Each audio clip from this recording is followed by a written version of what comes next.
नमस्ते दोस्तों। क्या आप जानते हैं कि जिस साउथ कोरियन कल्चर, के पॉप और के ड्रामा के लिए आज भारत का यूथ इतना पागल है, वही साउथ कोरिया असल में भारतीयों के लिए कितना कड़वा सच छिपाए बैठा है। हम उनके गानों पर झूमते हैं, उनके खाने को पसंद करते हैं, लेकिन क्या आपको पता है कि वहां के कई शहरों में भारतीयों को क्लबों और दुकानों तक में घुसने नहीं दिया जाता। ये सुनकर शायद आपको यकीन न हो, पर यह एक कड़वी हकीकत है जिसे आज हमें समझना होगा। देखा जाए तो भारत में साउथ कोरियन बैंड्स जैसे बीटीएस और ब्लैकपिंक की दीवानगी इस कदर है कि यहाँ करोड़ों की तादाद में उनके फैंस हैं। हमारी सरकारें और कंपनियां उनके साथ बड़े बड़े व्यापारिक समझौते कर रही हैं, लेकिन जब बात वहां रहने वाले भारतीयों के मान सम्मान की आती है तो तस्वीर काफी धुंधली दिखाई देती है। वहां अक्सर भारतीयों को उनके रंग और डिसेंट की वजह से नस्ली भेदभाव यानी रेसिज्म का सामना करना पड़ता है। सियोल और बुसान जैसे बड़े शहरों में दुकानों के बाहर ऐसे बोर्ड तक देखे गए हैं जिनमें साफ तौर पर भारतीयों को निशाना बनाया जाता है।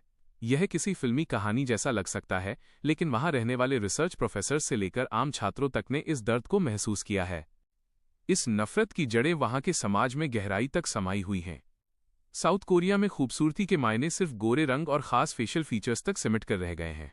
वहां लोकिज्म का इतना ज्यादा क्रेज है कि माता पिता अपने बच्चों को ग्रेजुएशन गिफ्ट के तौर पर प्लास्टिक सर्जरी करवाते हैं ताकि वे समाज के तय किए गए सुंदर मानकों में फिट बैठ सकें।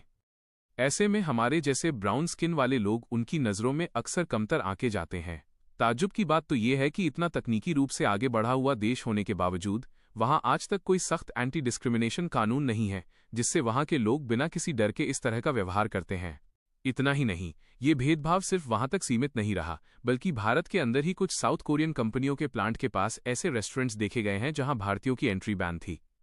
ये वाकई सोचने वाली बात है कि हमारी अपनी ही जमीन पर हमारे साथ ऐसा बर्ताव कैसे हो सकता है। हालांकि विरोध के बाद चीजें बदलीं, लेकिन ये उनकी मानसिकता को साफ दर्शाता है।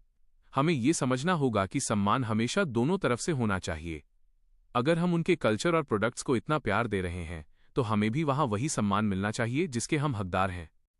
अब समय आ गया है कि हम इस बारे में जागरूक हों और अपनी आवाज उठाएं। हम एक बहुत बड़ा मार्केट हैं और हमारी पसंद नापसंद किसी भी देश की अर्थव्यवस्था को हिला सकती है। हमें उम्मीद है कि भविष्य में दोनों देशों के बीच सिर्फ व्यापार ही नहीं बल्कि सांस्कृतिक समझ और सम्मान भी बढ़ेगा। अगर आपको ये जानकारी जरूरी लगी और आप चाहते हैं कि ऐसे मुद्दों पर और चर्चा हो तो हमारे साथ जुड़े रहें। इस वीडियो को लाइक करें, अपने दोस्तों के साथ शेयर करें और हाँ, चैनल को सब्सक्राइब करना बिल्कुल न भूलें ताकि हम ऐसी ही जरूरी कहानियां आप तक लाते रहें। फिर मिलते हैं अगले वीडियो में। शुक्रिया। YouTube वीडियो देखने से जुड़ी जानकारी YouTube पर की गई आप